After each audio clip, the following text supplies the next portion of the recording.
तो गाइस आज की इस वीडियो में हम बात करने वाले हैं कि आपको एक एथिकल हैकर बनने के लिए या एक हैकर बनने के लिए प्रोग्रामिंग लैंग्वेज सीखनी ज़रूरी है या नहीं। और अगर ज़रूरी है एक एथिकल हैकर बनने के लिए आपको प्रोग्रामिंग लैंग्वेज सीखनी अगर ज़रूरी है तो कितनी ज़रूरी है या फिर उसका मेनली यूज़ आप कहाँ पे करोगे। तो आज की इस वीडियो में हम इसी चीज़ पे डिस्कस करेंगे और इस चीज़ को मैंने दो कैटेगरी में डिवाइड किया है। पहली कैटेगरी होगी जहाँ पे हम आपको एक बेसिक हैकर एज्यूम करके चलेंगे और दूसरे नंबर पे हम ये एज्यूम करके चलेंगे कि आपने अपना बिगिनर वाला लेवल जो है वो पार कर लिया और अब आप एक एडवांस हैकर की तरफ मूव ऑन कर रहे हैं। तो गाइस बात करते हैं पहले बिगिनर हैकर्स के लिए जो बेसिक लेवल की हैकिंग करते हैं, ठीक, जिनको एडवांस लेवल पर अभी कोई नॉलेज नहीं है, ज़्यादा नॉलेज नहीं है एडवांस लेवल हैकिंग की, जो अभी बेसिक लेवल की हैकिंग करते हैं, तो मेरे हिसाब से उनको भी कोई भी प्रोग्रामिंग लैंग्वेज सीखने की ज़रूरत नहीं है। हाँ, लेकिन जैसे जैसे वो अपने हैकिंग को ऊपर करते जाएंगे, जैसे जैसे उनका लेवल बढ़ेगा उन्हें ज़रूरत पड़ेगी प्रोग्रामिंग लैंग्वेज की। बट जो लोग अभी बिगिनर हैकर हैं, बेसिक लेवल की हैकिंग करते हैं, उन्हें प्रोग्रामिंग लैंग्वेज सीखने की कोई ज़रूरत नहीं है, क्योंकि वो जो भी टूल्स यूज़ करते हैं, जो भी कमांड्स वो अपनी हैकिंग में यूज़ कर रहे हैं, वो ऑलरेडी बने हुए हैं, ठीक। तो उन्हें कोई नया हैकिंग टूल बनाने के लिए कोई स्क्रिप्ट नहीं लिखनी है, कोई भी हैकिंग स्क्रिप्ट उन्हें नहीं लिखनी है और ना ही उन्हें अपना खुद का टूल बनाना है। तो मैं कह सकता हूँ कि भाई एक बिगिनर हैकर को जो भी बेसिक लेवल की हैकिंग कर रहा है उसे मेरे ख्याल से प्रोग्रामिंग लैंग्वेज सीखने की ज़रूरत नहीं है। अब बात करते हैं उन हैकर्स की जिन्होंने अपना बिगिनर लेवल क्रॉस कर लिया है, यानी एक तरह से कह सकते हैं कि उन्हें पूरी अच्छी खासी नॉलेज है बेसिक हैकिंग की, कि बेसिक हैकिंग में उन्हें क्या क्या हैक करना है और उन्होंने अच्छी खासी नॉलेज रख ली है बेसिक हैकिंग की। लेकिन अब वो मूव कर रहे हैं एक एडवांस लेवल की तरफ, और एडवांस लेवल की तरफ जब आप मूव करते हो ना, तो आपको कई बार क्या कहते हैं, जब आप हैकिंग करोगे तो उसमें कई बार आपको जो टूल्स यूज़ कर रहे हो, ठीक, उन टूल्स को मॉडिफाई करना पड़ेगा, उनकी स्क्रिप्ट में चेंजेस करने पड़ेंगे, ठीक। उनकी स्क्रिप्ट्स को मॉडिफाई करने के लिए आपको प्रोग्रामिंग लैंग्वेज सीखनी ज़रूरी है, आपको कोडिंग आनी चाहिए उन स्क्रिप्ट्स को मॉडिफाई करने के लिए। और जैसे जैसे आप और आगे जाओगे तो आपको अपने टूल्स बनाने पड़ेंगे, ठीक, अपनी खुद की स्क्रिप्ट्स लिखनी पड़ेगी हैकिंग के लिए, जो कि आप अभी तक दूसरों की टूल्स यूज़ कर रहे थे, जो दूसरों की स्क्रिप्ट्स यूज़ कर रहे थे, अब आपको खुद का स्क्रिप्ट बनाना है, खुद के टूल्स बनाना है और उसके लिए आपको एक प्रोग्रामिंग लैंग्वेज आनी ज़रूरी है।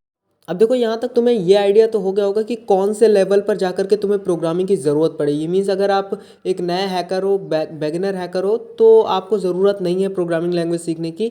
बट जैसे जैसे आपका लेवल बढ़ता चला जाएगा, आपको प्रोग्रामिंग लैंग्वेज, आपको कोडिंग की नीड जो है वो भी बढ़ती चली जाएगी। एज सच बहुत ज़्यादा इंपॉर्टेंस नहीं रखता आप कोडिंग हैकिंग में, बट यार अगर आपको आता है तो अच्छा है, क्योंकि आपको स्क्रिप्ट्स वगैरह मॉडिफाई, जो कि मेन रीज़न होता है, ठीक है, स्क्रिप्ट्स मॉडिफाई करना और टूल्स वगैरह बनाना खुद के हैकिंग में, ये ज़्यादा मेन रीजंस होते हैं एक हैकर के लिए जिसको प्रोग्रामिंग लैंग्वेज आती है, ठीक। प्रोग्रामिंग की यही मेन इंपॉर्टेंस होगी हैकिंग के अंदर।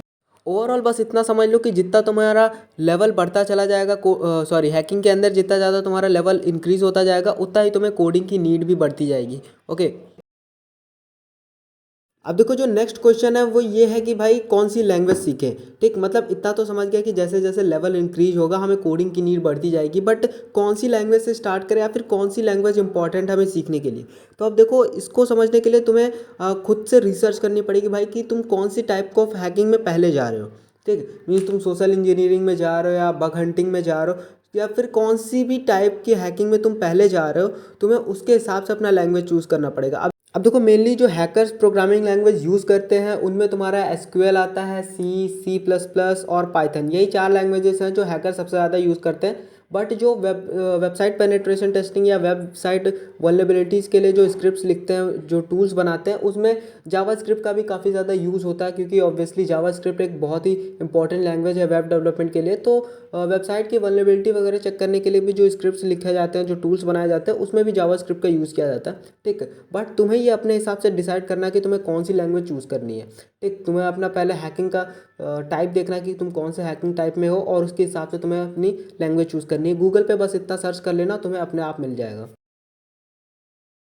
ओके, चलो अब यहाँ तक तुमने समझ लिया कि भाई कौन सी लैंग्वेज चूज़ करनी है और तुमने चूज़ भी कर लिया अपना हैकिंग टाइप्स देख करके, तुमने लैंग्वेज चूज़ भी कर ली। बट अब उस लैंग्वेज को सीखनी कैसे है, जैसे एक प्रोग्रामर सीखता है कि मीन्स 4-5 महीने का एक पर्टिकुलर कोर्स लेकर के तुम्हें सीखनी है या फिर किसी दूसरे तरीके से। तो देखो तुम यहाँ हैकिंग के लिए प्रोग्रामिंग सीख रहे हो, ठीक। पहली बात ये समझ लो कि तुम यहाँ हैकिंग के लिए प्रोग्रामिंग सीख रहे हो, किसी चीज़ की डेवलपमेंट के लिए नहीं। अगर तुम किसी चीज़ की डेवलपमेंट के हिसाब से अगर हैकिंग सीखते हो, लैंग्वेज सीखते हो, तो उसमें कोई बुराई नहीं है, बट यहाँ पे तुम्हें हैकिंग के लिए सीखनी है। तो मैं इतना कहूँगा कि भाई उन लेक्चर्स को देखो या फिर उन वीडियोज़ को देखो जहाँ पे तुम्हें ये बताया जाए कि प्रोग्रामिंग लैंग्वेज का यूज़ करके टूल्स कैसे बनाते हैं, स्क्रिप्ट्स कैसे बनाते हैं, इनको मॉडिफाई कैसे करते हैं। बस तुम्हें इतना देखना और इसी चीज़ को फॉलो करके तुम्हें प्रोग्रामिंग लैंग्वेज को सीखनी है। तुम्हें सारे बेसिक्स और step by step programming language को सीखने की ज़रूरत नहीं है। बस तुम्हें इतना सीखना है कि भाई इस प्रोग्रामिंग लैंग्वेज का यूज़ करके स्क्रिप्ट कैसे बनाते हैं, टूल्स कैसे बनाते हैं, मॉडिफाई कैसे करते हैं, और उसकी सारी बेसिक से लेकर के एडवांस्ड वाली नॉलेज तुम्हें गेन करनी है।